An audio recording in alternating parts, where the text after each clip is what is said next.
ہیں کہ وہ احادیث کے معیار کے اوپر پوری اترتی ہیں تو وہ احادیث سے ثابت ہوتی ہیں۔ آج جن اہم ترین چیزوں سے ہمارے ہاں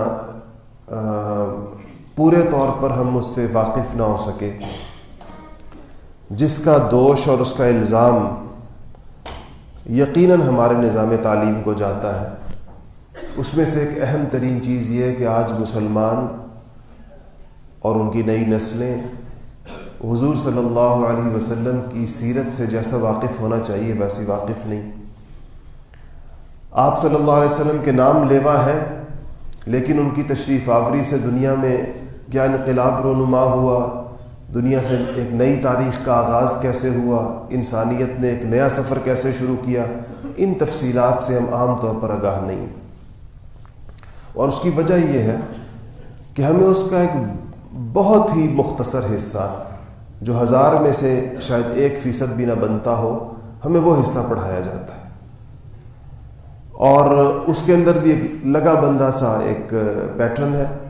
وہ ہماری جو لازمی اسلامیات کی کتابیں ہیں نصاب کی، ان کتابوں کے اندر اس کا کچھ حصہ ہر سال ڈالا جاتا ہے، اور اس کا تعلق ایک خاص شعبہ زندگی سے تو عام طور پر ہو سکتا ہے، اس کی بھی بڑی محدود باتیں، لیکن کوئی تفصیلی تصویر ہمارے سامنے آپ کی حیات مبارکہ کی اس کے نتیجے کے اندر نہیں آتی۔ تو 2-3 چیزیں ایسی ہیں جو ہماری توجہ کی مستحق ہیں، اور ربیع الاول کے ان 4 ہفتوں میں انشاءاللہ جو اس مہینے میں 4 جمعے آئیں گے، ان 4 میں ہم اپنی گفتگو سیرت النبی پر ہی کریں گے انشاءاللہ، تاکہ ہمارے سامنے ایک اجمالی سا خاکہ اور ایک مختصر سا نقشہ کم سے کم ہمارے سامنے آئے کہ آپ صلی اللہ علیہ وسلم کی حیات مبارکہ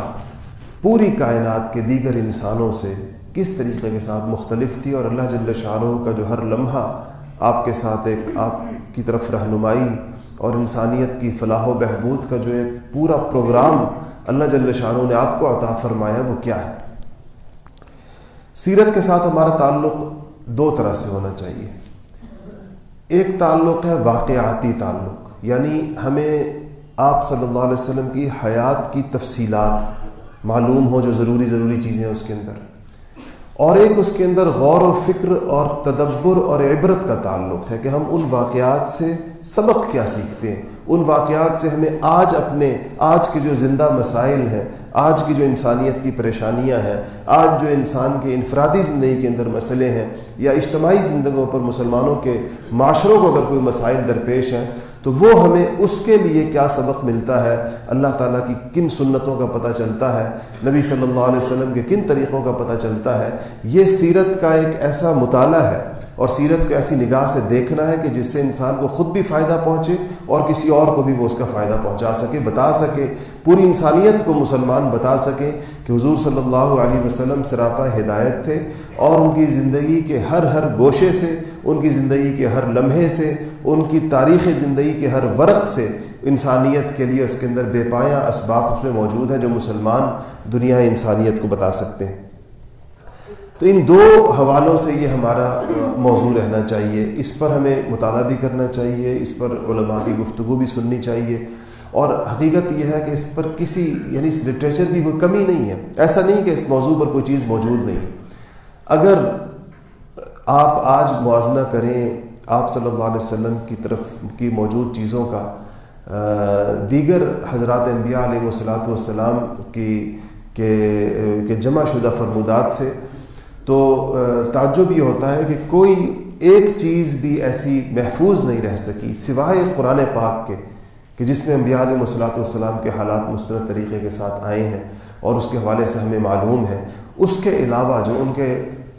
جو لوگ ان کا نام لیتے ہیں، ان کا حقیقی نام تو ظاہر مسلمان لیتے ہیں اور حقیقی ادب اور احترام بھی مسلمان کرتے ہیں، لیکن بعض دیگر مذاہب نے اپنے آپ کو بعض انبیاء کی طرف منسوب کیا ہے اور ان نبیوں کے ناموں کو اپنے ناموں کا حصہ بنایا ہے، لیکن ان کے پاس اس حوالے سے کوئی بھی چیز موجود نہیں۔ ایک واحد کتاب بھی ایسی موجود نہیں دنیا عیسائیت کے پاس جس کے اوپر یہ نہیں کہ مسلمان جس پر دنیا کے جو تحقیق کے جو اصول ہیں، دنیا کے عام محققین ہیں، وہ اس کے اوپر اعتماد کا اظہار کر سکیں کہ اس کتاب کے اندر جو کچھ لکھا ہے یہ واقعی حضرت عیسیٰ علیہ نبینا وعلیہ الصلاۃ والسلام یہ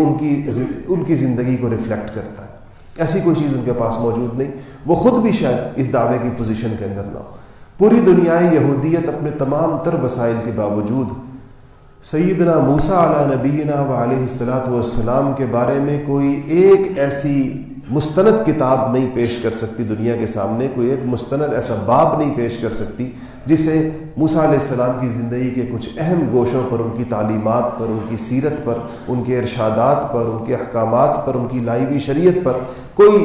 صحیح قسم کی روشنی ڈال سکے۔ اب ان دونوں اور دیگر تمام انبیاء علیہ الصلوۃ والسلام کی زندگیوں کا اگر کوئی مستند ماخذ موجود ہے تو وہ یہی قرآن و سنت ہی ہے، جس سے اگر کچھ پتہ چل سکتا ہے۔ قرآن پاک کی تفصیلات جس میں سب سے زیادہ موسیٰ علیہ السلام کا نام آیا ہے، جتنے نبیوں کے نام آئے ہیں قرآن پاک میں 25 انبیاء علیہ الصلوۃ والسلام کے، ان میں سے سب سے زیادہ اور بہت ہی زیادہ کثرت کے ساتھ حضرت موسیٰ علیہ السلام کا نام آیا ہے، اور اس کے بعد ابراہیم علیہ السلام کا نام آیا ہے۔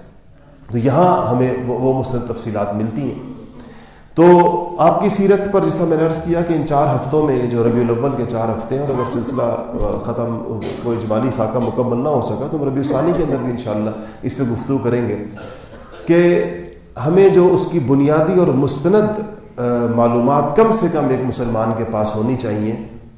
وہ کیا ہونی چاہیے۔ دیکھیں، سب سے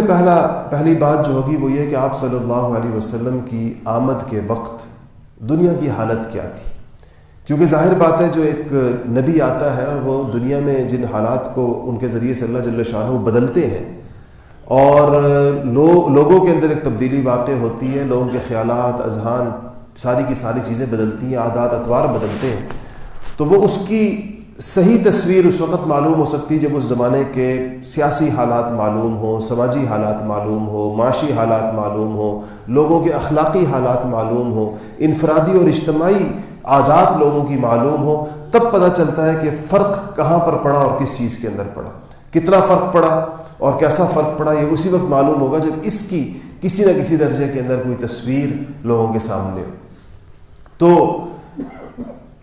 یہ جتنی بھی زمانے کی تاریخ لکھی گئی ہے، خواہ مسلمانوں نے لکھی ہے یا غیر مسلموں نے لکھی ہے، جو معلوم اور دستیاب تاریخ ہے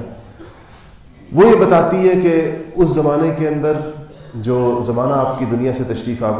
میں تشریف آوری کا ہے، اور جو تقریباً عیسیٰ علیہ السلام کے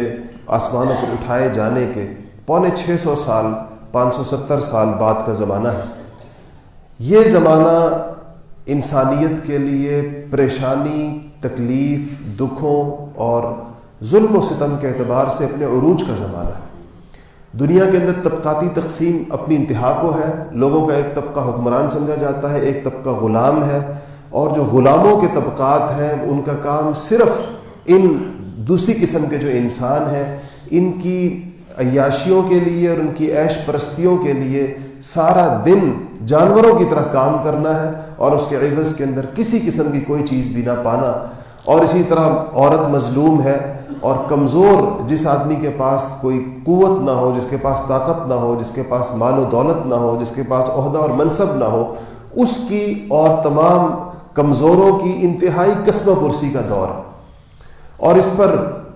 بہت اس کی تفصیلات بیان کی جا سکتی ہیں کہ غلاموں کا سٹیٹس کیا تھا، عورتوں کا کیا تھا، غریبوں کا کیا تھا، کمزوروں کا کیا تھا، چھوٹے قبائل کا کیا تھا، بڑے لوگوں کا کیا تھا، بادشاہوں کا کیا تھا، سرداروں کا کیا تھا۔ تو آپ کو اس کے درمیان اتنا بڑا فرق نظر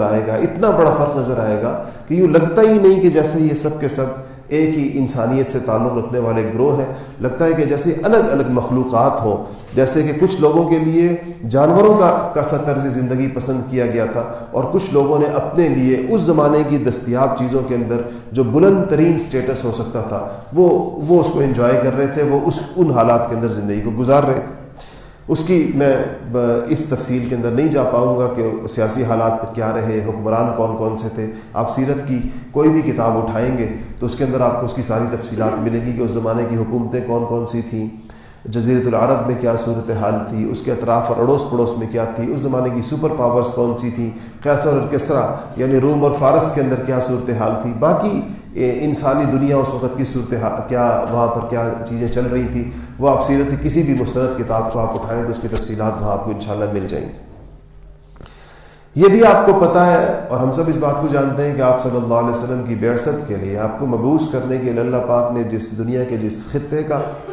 اور جس شہر کا انتخاب فرمایا وہ جزیرۃ العرب کا شہر مکہ المکرمہ۔ آپ کے آباء و اجداد مکہ مکرمہ میں جو پہنچے ہیں وہ ہمیں جو اس کی تفصیل ملتی ہے اور قرآن پاک سے بہت واضح ملتی ہے تو وہ ہے سیدنا ابراہیم علی نبینا علیہ الصلاۃ والسلام کی وہاں پر تشریف آوری ہے، اور اس کے بعد اسماعیل کا ان کا اسماعیل کو وہاں پر چھوڑ کر جانا ہے۔ ابراہیم علیہ السلام کی زبان عبرانی تھی، اس لیے کہ وہ جو عراق کے ایک شہر کے اندر پیدا ہوئے تھے، اور پھر یہ جب ہم عراق کہتے ہیں یا ہم شام کہتے ہیں یا ہم یمن کہتے ہیں اس آج کی 1500 سالہ پرانی تاریخ کے تناظر میں، تو وہ آج کل کی حد بندیاں ضروری نہیں کہ وہ اس طرح ہوں۔ یہ موجودہ علاقے تو خیر ہیں ہی ہیں، لیکن ان ملکوں کی حد بندی اس سے کہیں زیادہ تھی۔ موجودہ ایران کا بہت سارا حصہ اس زمانے کے عراق میں شامل تھا، موجودہ ترکی کا کچھ حصہ اس زمانے کے عراق میں شامل تھا، موجودہ سیریا کا کچھ حصہ تھا۔ تو اس لیے اس زمانے کا عراق موجودہ عراق سے بہت بڑا تھا، اس زمانے کا شام موجودہ شام سے بہت زیادہ بڑا تھا، بلکہ میں آپ کو پہلے ہی بتا چکا ہوں کہ اس دور کا فلسطین، اسرائیل، اردن، لبنان اور سیریا، موجودہ سیریا جو ہے، یہ سارے ملکوں پر مشتمل اس زمانے کا ملک شام تھا۔ یہ بعد میں یہ تقسیم تو کوئی زیادہ پرانی نہیں ہے، یہ تو اس تقسیم کو تو شاید 100 برس بھی نہ ہوئے ہوں، یہ تو خلافت عثمانیہ کے ٹوٹنے کے بعد کے بنے ہوئے ملک ہیں جو 1920-21 کے اندر ہوا۔ تو یہ عبرانی زبان تھی۔ تو اسماعیل علیہ السلام کو جب وہاں چھوڑ کر گئے، اور پھر آپ نے وہ سارا قصہ سنا ہوا ہے، حج کے بیان کے اندر وہ باتیں آ چکی ہیں کہ جب زمزم نکلا اور زمزم سے وہاں پر ایک تالاب بنا، اور اس پانی کے تالاب کی طرف پرندوں کا رخ ہوا، اور پرندوں کے رخ کو دیکھ کر ایک اور قبیلہ بھی وہاں پر آ کے آباد ہوا جس کو بنو جرہم کہتے ہیں۔ اس قبیلے کی زبان جو تھی وہ عربی زبان تھی، اور یہ وہ قبیلہ تھا جس کے ساتھ اسماعیل علیہ السلام کی جب وہ بڑے ہو گئے تو ان کی شادی بھی اسی قبیلے کے اندر ہوئی تھی، اور وہیں سے یعنی یہ مکہ مکرمہ کے اندر آل اسماعیل جو آباد ہونا شروع ہوئے، تو یہ وہاں سے ان کی تاریخ کی ابتدا ہوتی ہے۔ ابراہیم علیہ السلام اپنی بی بی ہاجرہ رضی اللہ عنہا اور حضرت اسماعیل علیہ السلام کو چھوڑ کر واپس فلسطین تشریف لے گئے تھے، کیونکہ ان کو جو نبوت کی ذمہ داریاں تھیں وہ اس علاقے کے اندر ان کی تھیں۔ ویسے بھی یہاں پر تو انسانی آبادی نہ ہونے کے برابر تھی، کافی عرصے کے بعد یہاں پر پھر آہستہ آہستہ لوگ آباد ہونا شروع ہوئے۔ تو یہ مکہ مکرمہ کے اندر آپ کے اجداد کی آمد کا جو یعنی ابراہیم علیہ السلام کی بات ہے تو وہ اسماعیل علیہ السلام سے ہے، اور اس کے بعد کی تاریخ ہے جو سلسلہ بسلسلہ چلتی ہے۔ جو مستند نام آپ صلی اللہ علیہ وسلم کے جب نسب کا ہم ذکر کرتے ہیں، آپ کے آباء و اجداد کا، تو اس کے 3 حصے ہیں۔ ایک حصہ ہے حضور صلی اللہ علیہ وسلم سے لے کر عدنان تک۔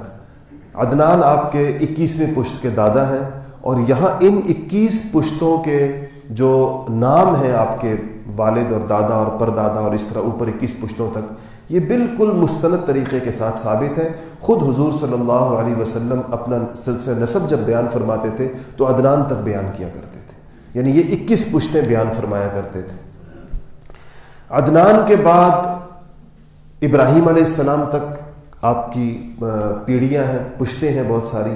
بعض محدثین وہ بھی موجود ہیں تاریخی کتابوں میں، سیرتی کتابوں کے اندر اس کو لکھا گیا، تو بعض محدثین اس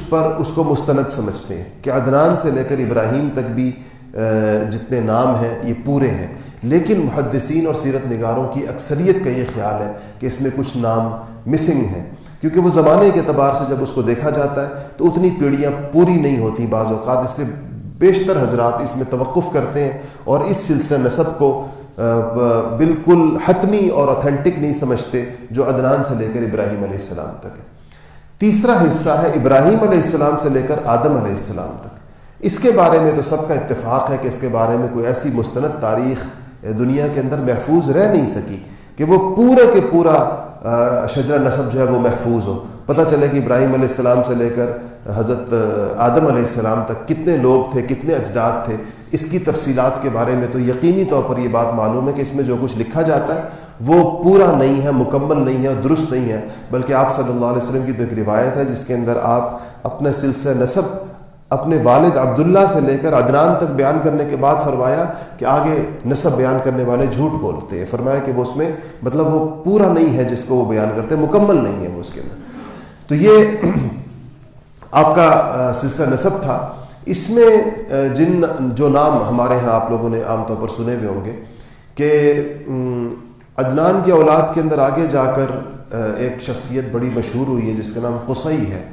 اور پھر قصی کے دو بیٹے عبد مناف اور عبد الدار کے نام آپ نے شاید سنے ہوئے ہوں. یہاں سے دو بڑے مشہور قبیلے قریش کے الگ ہوتے تھے, ایک بنو عبد مناف کہلاتے تھے, ایک بنو عبد الدار کہلاتے تھے. یہ عبد مناف جو تھے ان کے ایک بیٹے کا نام تو آپ میں سے سب نے سنا ہوا ہوگا اور ان کا نام تھا ہاشم. اسی ہاشم کی طرف نسبت کر کے رسول اللہ صلی اللہ علیہ وسلم کو النبی الہاشمی کہا جاتا ہے, یا بنو ہاشم. آج بھی جو خاندان ان سے وابستہ ہیں, جو پوری دنیا کے اندر جو سادات حسنیہ ہیں یا سادات حسینیہ ہیں, وہ اپنے آپ کو بنو ہاشم کہتے ہیں. اسی وجہ سے کہ یہ ہاشم حضور صلی اللہ علیہ وسلم کی پشت کے اندر ایک بہت مشہور و معروف شخصیت گزرے. نام تو ان کا عمر تھا لیکن یہ کہلاتے ہاشم. یہ جو ہاشم تھے ان کے بیٹوں کے اندر انہوں نے یہ تجارت کے لیے شام جا رہے تھے.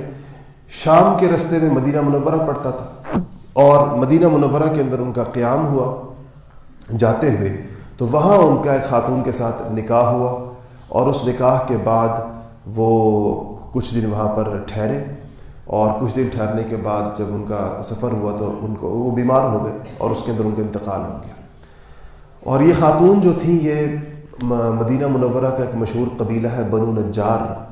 یہ اس قبیلے سے تھی. اور یہ بنو نجار وہی قبیلہ ہے جس کی بچیوں نے ہجرت کے موقع پر جب حضور صلی اللہ علیہ وسلم مدینہ منورہ تشریف لائے تھے تو ان کی بنو نجار کی بچیوں نے وہ دف لے کر طلع البدر علینا من ثنیات الوداع, وہ جو مشہور نظم ہے وہ اسی قبیلے کی بچیوں نے پڑھی تھی. آپ کے ساتھ ان کی رشتہ داری اس اہل مدینہ کے ساتھ پہلے سے تھی. تو ہاشم فوت ہو گئے اور ان کی وفات کے بعد ان کا بیٹا پیدا ہوا وہاں پر. اور وہ جب پیدا ہوا, جس طرح بعض بچے ہوتے ہیں وہ جب پیدا ہوتے ہیں تو ان کے کوئی سر کے بال پیدائشی طور پر سفید ہوتے ہیں, تو اس بچے کے بھی سر کے بال جو پیدائشی طور پر کچھ بال اس کے سر کے سفید تھے. ان سفید بالوں کو دیکھ کر اس کی ماں نے ان کا نام شیبہ رکھ دیا. شیبہ عربی کے اندر بوڑھے کو کہتے ہیں, تو انہوں نے کہا جیسے بچہ چونکہ اس کا سر سفید ہے تو اس کا نام شیبہ. تو یہ بچہ 10-12 سال کی عمر تک مدینہ منورہ میں ہی رہا اپنی ماں کے پاس. ہاشم کے ایک بھائی تھے جن کا نام مطلب تھا, اور یہ مطلب پھر 10-12 سال کا جب یہ بچہ ہوا تو ان کو اپنے بھائی کی نشانی کے طور پر بھاگ گئے اور ان کو وہ مدینہ گئے تاکہ اس بچے کو مکہ مکرمہ لے کر آئیں. تو بچے کو انہوں نے باہر ہی مل گیا, مدینہ سے باہر. اپنے بھائی کی شکل اس کے اندر ان کو بڑی واضح نظر آئی, قیافے سے اس کو پہچانا. دیر تک سینے سے لگائے رکھا, پھر اسے کہا کہ میں تمہارے والد اور دادا اور تمہارے جو آباء و اجداد کا جو شہر ہے میں وہاں لے کے جانا چاہتا ہوں. تو اس نے کہا کہ میں ماں سے اجازت لوں گا. تو ماں سے پوچھا, سلمہ نام تھا ان خاتون کا جو ہاشم کی اہلیہ تھی. تو اس نے ان خاتون نے پہلے تو تامل کیا بچہ دینے کے اندر. جب انہوں نے بتایا کہ یہ کس خاندان کا بچہ ہے, کہا یہ تو خانہ کعبہ کے مجاوروں کے خاندان کا بچہ ہے, اور یہ تو اسماعیل علیہ السلام کی اولاد میں سے, اور وہاں مکہ مکرمہ کے اندر اس کے خاندان کو اللہ پاک نے بڑی عزت اور بڑا وقار عطا فرمایا, تو میں تو اس کو اس طرف لے کے جا رہا ہوں. تو ان کی والدہ نے اجازت دے دی. تو یہ اپنے 10-12 سال کے بھتیجے کو جب اونٹ پر بٹھا کر مطلب اپنے ساتھ مکہ مکرمہ کے اندر داخل ہوئے تو لوگوں کو یہ خیال ہوا کہ مدینہ گئے تھے شاید کوئی غلام خرید کر لائے ہیں اپنے سے. اس عمر کے غلام بکتے تھے بازاروں میں اس زمانے میں. تو بس لوگوں نے کہہ دیا اس کو, یہ جو شیبہ تھا اس کو لوگوں نے کہہ دیا عبد المطلب, یعنی مطلب کا غلام. جو مطلب تو ان کے چچا تھے, تو جب لوگوں نے کہا عبد المطلب تو یہ کہتے رہے ان کے چچا کہ بھائی یہ میرا بھتیجا ہے, غلام نہیں ہے, یہ ہاشم کا بیٹا ہے, میں اس کو لے کر آیا ہوں مدینہ منورہ سے. لیکن جیسے نام ہوتے ہیں چل جاتے ہیں, دیکھیں ہمارے ہاں لوگوں کے کوئی بھی نام چل جاتے ہیں, اور وہ بڑا بھی ہو جاتا ہے بندہ اور اس کا وہی نام چل رہا ہوتا ہے آخر کے اندر، اور پھر اس کا اصل نام بیچارے کا گم ہی ہو جاتا ہے، لوگ اس کو مختلف ناموں سے پکارتے ہیں. تو ان کا نام بھی عبد المطلب ہی طے ہو گیا، جو حضور صلی اللہ علیہ وسلم کے حقیقی دادا تھے. اور 8 سال تک آپ نے ان کے سائے شفقت کے اندر رہے. 8 سال 2 مہینے 10 دن آپ کی عمر تھی تو آپ کے دادا کا انتقال ہوا تھا. انہوں نے انتقال کے وقت آپ کی پرورش جو ہے وہ حوالے کی تھی اپنے بیٹے کے، جن کا نام ابو طالب تھا. اور یہ حضور صلی اللہ علیہ وسلم کے 10 چچاؤں میں سے، یعنی ابو طالب کے 10 بیٹوں میں سے یہ ایک تھے. ان میں سے حمزہ اسلام لے کر آئے تھے، ان بھائیوں میں سے جو عبد المطلب کے بیٹے تھے، اور حضرت عباس اسلام لے کر آئے تھے. عجیب بات یہ ہے کہ جن سے آپ صلی اللہ علیہ وسلم کو سب سے زیادہ، یعنی جن لوگوں سے بہت زیادہ پشت پناہی حاصل ہوئی، ان میں سے ایک نام حمزہ کا بھی ہے کہ حمزہ کے اسلام لانے کے بعد آپ بڑی تقویت محسوس کرتے تھے مکہ مکرمہ کے اندر. یہ بھی آپ کے چچا ہی تھے. اور جس شخص سے آپ کو سب سے زیادہ تکلیف پہنچی مکہ مکرمہ کے اندر، وہ بھی آپ کے حقیقی چچا ہی تھا، اور اس کا نام ابو لہب تھا. وہ بھی عبد المطلب کا بیٹا تھا. تو 2 بھائیوں کے اندر ایسا بھی ہو سکتا ہے کہ ایک کو اتنی بڑی سعادت کہ حضور صلی اللہ علیہ وسلم کا جو تعلق حضرت حمزہ سے تھا، اور جب احد کے اندر حضرت حمزہ شہید ہوئے، اور اس کے بعد جس دکھ کا اظہار آپ نے ان کی شہادت کے اوپر کیا ہے، کسی شہادت پر آپ نے نہیں کیا. جتنی شہادتیں آپ کے سامنے تھیں، آپ کی تینوں صاحبزادیاں آپ کے سامنے فوت ہوئیں، آپ کی اور آپ کے دائیں بائیں آپ کے بڑے قریبی رفقا جن سے آپ کو بہت ہی زیادہ محبت تھی، وہ آپ کے سامنے فوت ہوئے. مگر جس دکھ کے کلمات کا اور جس رنج اور جس علم کا اظہار آپ نے حضرت سید الشہداء امیر حمزہ، جن کو اسد اللہ و اسد رسولی کا خطاب دیا گیا کہ اللہ کا شعر ہے اور اللہ کے رسول کا شعر ہے، ان کی شہادت کے اوپر جو غزوہ احد کے اندر ہوئی تھی، اور بڑی افسوسناک طریقے کے ساتھ ہوئی تھی، بڑی المناک طریقے کے ساتھ ہوئی تھی، تو وہ آپ کے چچا تھے. ایک وہ تھے، اور ابو لہب بھی اسی طرح آپ کے چچا تھے. تو ابو طالب کے پاس آپ کی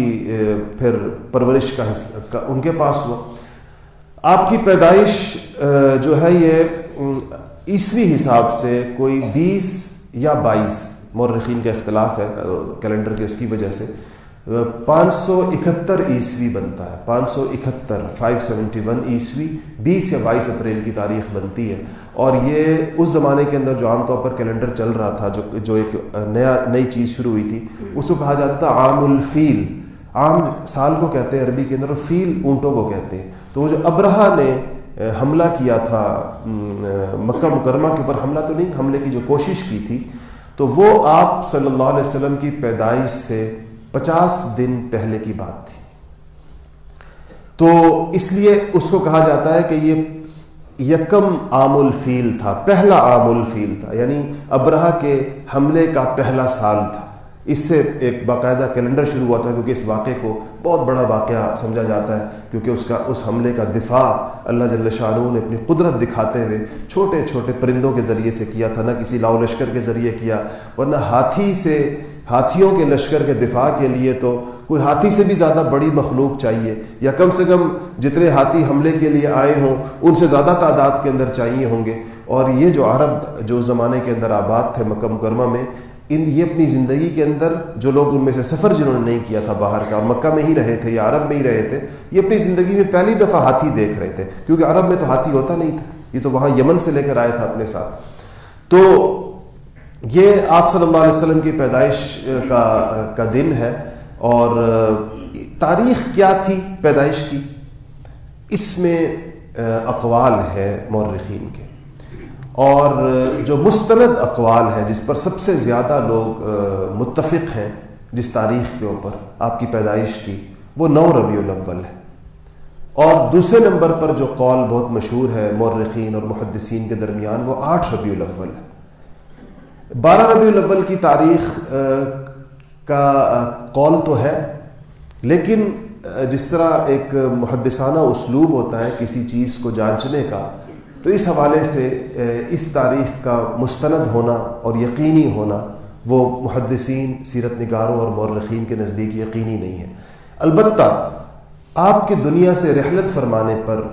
کی تاریخ جو ہے، اس کے بارے میں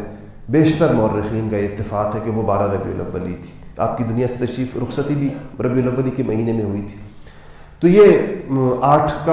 کی تاریخ بھی آتی ہے اور 9 کی بھی. یہ 2 تاریخیں سب سے زیادہ ذکر کی جاتی ہیں. سیرتی کتابوں میں آپ دیکھیے گا جو مستند کتابیں سیرت کی ہیں سب اس بات کو، بیشتر لوگ اس کے اوپر آپ کو سیرت نگار متفق نظر آئیں گے کہ ان 2 میں سے کوئی ایک تاریخ تھی. آپ کی پیدائش پر آپ کی والدہ نے جس طرح یہ تو بہت بڑا واقعہ تھا کہ نبی آخر الزماں تشریف لائے ہیں، ان کا انتظار ہو رہا تھا. یہودی بھی انتظار کر رہے تھے، عیسائی بھی انتظار کر رہے تھے، کیونکہ سب کو بتایا گیا تھا ان کی کتابوں کے اندر کہ ایک آخری نبی آئے گا. ان کی علامات بتائی گئی تھی، ان کا کچھ زمانہ بتایا گیا تھا، کچھ علامات سے زمانہ کیونکہ سلمان فارسی کہتے ہیں کہ میں جس راہب کے پاس تھا تو جب وہ فوت ہونے لگا اور میں اس کے پاس تھا تو میں نے اسے کہا کہ مجھے اب آپ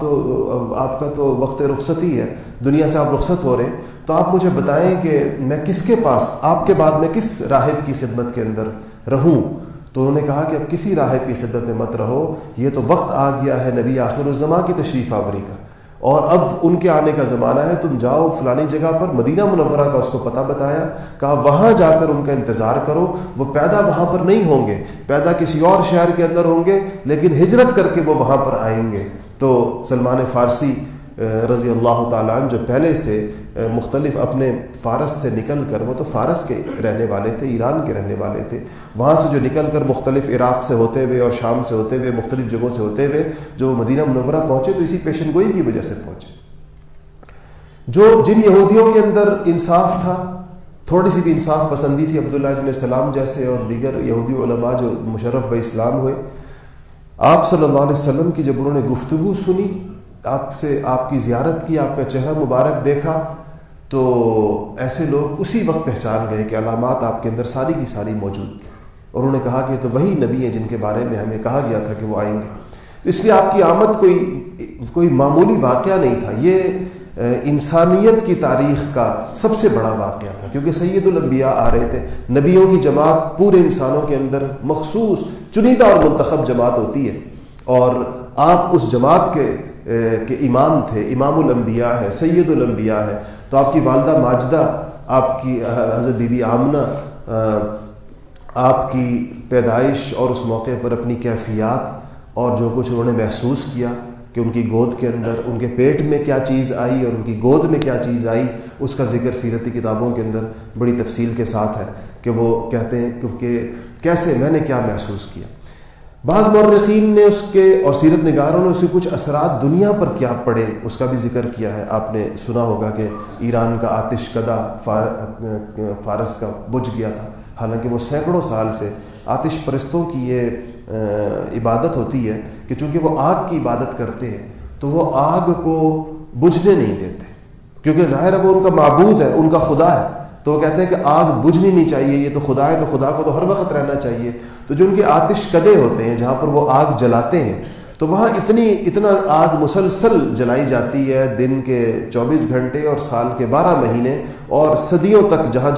جس کا جتنا بس چلتا ہے. تو یہ آتش کدہ جو مدتوں سے، خدا جانے کتنے زمانے سے جو جل رہا تھا، تاریخی کتابوں میں آتا ہے کہ اچانک اس کی آگ بجھ گئی، اور بعض جگہ آتا ہے کہ اس کے کنگرے گر گئے. اسی طرح مختلف علامات دنیا کے اندر رونما ہوئی جب وہ مختلف دنیا کے حصوں میں واقعات کو یکجا کیا گیا کہ یہ واقعات کس طرح کیے گئے، تو وہ آپ صلی اللہ علیہ وسلم کی تاریخ پیدائش کے ساتھ بہرحال اس کا ایک تعلق. اس کے بعد آپ کی زندگی کے ہم 3 ادوار کریں گے، اور بلکہ اگر اس کو ہم یوں کہیں کہ 4 ادوار ہوں گے، اور اس سے پیچھے دور کو ملائیں تو ہم 5 دور کہہ سکتے ہیں. دیکھیں، ایک آپ کی پیدائش سے لے کر نبوت ملنے تک کا زمانہ ہے، اور یہ 40 سال کا دور ہے. یہ ایک دور ہے، اس میں آپ کیا کرتے رہے، آپ کے مشاغل کیا تھے اور نوعیت کیا رہی، اس میں کیا چیزیں اس دور کے بارے میں محفوظ ہیں. یہ وہ زمانہ ہے کہ ابھی آپ کو نبوت نہیں ملی، یعنی پیدائش سے لے کر 40 سال تک کا دور ہے. اس پر انشاءاللہ بات ہوگی. اس کے بعد نبوت مل جانے کے بعد سے لے کر مکہ مکرمہ میں جو آپ رہے ہیں 13 سال، ان 13 سالوں کو تین ادوار میں تقسیم کیا جاتا ہے. پہلے 3 سال، درمیان کے 7 سال اور آخری 3 سال. یہ 3 ادوار کی تقسیم اس اعتبار سے ہے کہ پہلے 3 سال آپ نے خفیہ دعوت دی ہے اسلام کی. ابھی آپ کو یہ امر نہیں ہوا تھا اللہ تعالیٰ کی جانب سے کہ آپ علن اعلان اسلام کی دعوت دیں. تو 3 سال کا یہ زمانہ ہے جس کے اندر سینہ بسینہ ایک ایک فرد کے ساتھ خفیہ طریقے کے ساتھ اسلام کا پیغام دیا گیا ہے. اور اس دور کے اندر وہ خوش نصیب ہیں جو اس دور کے اندر اسلام لائے ہیں. ان میں یہ بیشتر یہ حضرات عشرہ مبشرہ سارے کے سارے یہ انہی ابتدائی دور کے اسلام لانے والوں میں سے. دوسرا دور ہے اگلے 7 سال کا, جس میں آپ کو اللہ پاک نے کہا تھا کہ فاصدع بما تؤمر, کہ اب آپ اپنی بات کھل کر کہیں, اعلان کریں, جس کے اوپر آپ نے کوہ صفا کے اوپر لوگوں کو جمع کر کے جو پہلا اعلان کیا تھا, جس پر آپ نے کہا تھا کہ اگر میں تم سے یہ کہوں کہ اس پہاڑ کے پیچھے سے دشمن آ رہا ہے تو کیا تم لوگ میری بات مانو گے؟ تو انہوں نے کہا کہ آپ صادق ہیں, آپ امین ہیں, آپ سے زیادہ تو سچا مکہ میں کوئی نہیں, تو آپ کی بات ہم کیسے نہیں مانیں گے؟ تو آپ نے کہا کہ پھر میں تمہیں یہ کہتا ہوں کہ لا الہ الا اللہ پڑھو کامیاب ہو جاؤ گے. اس پر ابو لہب نے کہا تھا العیاذ باللہ کہ وہ ایک عربی کا محاورہ ہے یہ کہ کسی کو کہا جائے کہ تم برباد ہو جاؤ تو کہتے ہیں تمہارے ہاتھ ٹوٹ جائیں. تو ابو لہب نے کہا کہ تبا لک العیاذ باللہ کہ تیرے ہاتھ ٹوٹ جائیں, الہٰذا جمعتنا, کہ آپ نے ہمیں اس لیے جمع کیا تھا. اس پر اللہ جل شانہ نے کہا کہ تبت یدا ابی لہب وتب. تو ابو لہب کی اس بات پر جبرائیل امین جواب لے کر اترے آسمانوں سے, اور انہی الفاظ کے اندر, اور اس سے بھی زیادہ سخت الفاظ میں, کہ اللہ تعالیٰ نے کہا کہ برباد تو ابو لہب کے ہاتھ ہو بلکہ ہو گئے, یہ نہیں کہ ہوگا, ہو گئے اس کے ہاتھ برباد, جس نے میرے حبیب کو یہ کہا اس کی دعوت کے جواب کے اندر. تو یہ 7 سال ہے. پھر 3 سال وہ ہے جس میں مکہ مکرمہ میں رہتے ہوئے آپ نے اطراف کے اندر دعوتیں دی ہیں, جیسے طائف کا سفر فرمایا, مدینہ سے آنے والوں کو دعوت دی. یہ 4 دور ہو گئے, اور 5واں دور ہے جو ہجرت کے بعد کا دور ہے. یہ 10 سال جو مدینہ منورہ کے اندر گزرے ہیں. ان 5 ادوار پر انشاءاللہ آنے والے ہفتوں کے اندر یک کے بعد دیگر انشاءاللہ اس میں گفتگو کریں گے, تاکہ ایک منظم اور مرتب طریقے سے سیرت آپ کے سامنے آ جائے. ایک آپ کو اعلان بھی کر دوں جو آپ کے لیے وہ ہوگا کہ جس طرح آپ کو پتہ ہے کہ ہماری مسجد میں ہم ہفتے اور اتوار کے دن ویکینڈ کلاسز لگاتے ہیں, جو ہفتے کے دن 5 گھنٹے ہوتی ہیں, صبح 8 بجے سے لے کر 1 بجے تک, اور اتوار کے دن 8 بجے سے لے کر 1 بجے تک. الحمدللہ اس کے 4 بیچز, کچھ 2 پاس آؤٹ ہو چکے ہیں, 2 پڑھ رہے ہیں جو پاس آؤٹ ہونے والے ہیں, اور اس کی اب ہم 5ویں بیچ کے داخلے کا اعلان ہم نے اس کا کیا, کیونکہ اس دسمبر کے اندر ایک بیچ جو ہے وہ پاس آؤٹ ہو جائے گا, جو ان کا سال پورا ہو جائے گا. تو اور داخلوں کے لیے 23 نومبر اس کی تاریخ ہے, اور اس میں اگر آپ جو لوگ ویکینڈز کے اوپر, جس طرح ماشاءاللہ اس کے اندر پروفیشنلز آتے ہیں, اس کے اندر تمام شعبہ ہے زندگی کے لوگ, یونیورسٹیوں کے پروفیسرز اس میں آتے ہیں, ہماری مسلح افواج کے افسران اس کے اندر آتے ہیں, اور اس میں جو ہے وہ مختلف ملٹی نیشنل کمپنیوں کے لوگ آتے ہیں, گورنمنٹ آرگنائزیشنز کے مختلف اداروں کے لوگ آتے ہیں, یونیورسٹیوں کے اسٹوڈنٹس آتے ہیں. تو مختلف طبقات کے لوگ جو اپنی دینی ضرورت محسوس کرتے ہیں کہ ہمیں کچھ دین حاصل کرنا چاہیے, اسی لیے ویکینڈز پہ رکھا ہے تاکہ لوگوں کی فراغت کا وقت ہو. تو ہفتہ اور اتوار کو اس کی کلاسز ہوتی ہیں. اس کے اندر اپلائی کرنے کے لیے 2 صورتیں ہیں, یا تو آپ یہ جو 51 نمبر اسٹریٹ میں ہمارا مدرسہ ہے, ہاؤس نمبر 239 کے اندر, یا تو یہاں پر آ جائیں تو داخلہ فارم لے لیں, یا آپ آن لائن اس کو اپلائی کریں. تو al Burhan ALBURHAN alburhan.org web site ہے, اس ویب سائٹ پر جا کر آپ کو داخلہ فارم مل جائے گا, آپ اسے اپلائی کر سکتے ہیں. یہ تو میں نہیں کہتا کہ پہلے سے میں وضاحت کر دیتا ہوں کہ بعض لوگ اس کے اوپر تھوڑے ناراض بھی ہوتے ہیں کہ داخلہ ہم محدود دیتے ہیں, اس لیے کہ ہمارے پاس متعین نشستیں ہوتی ہیں جتنی جگہ ہمارے پاس مسجد میں ہے. یہاں پر ہم مسجد کے اندر 5 کلاسیں لگاتے ہیں, 2 کلاسیں اس ہال میں لگاتے ہیں,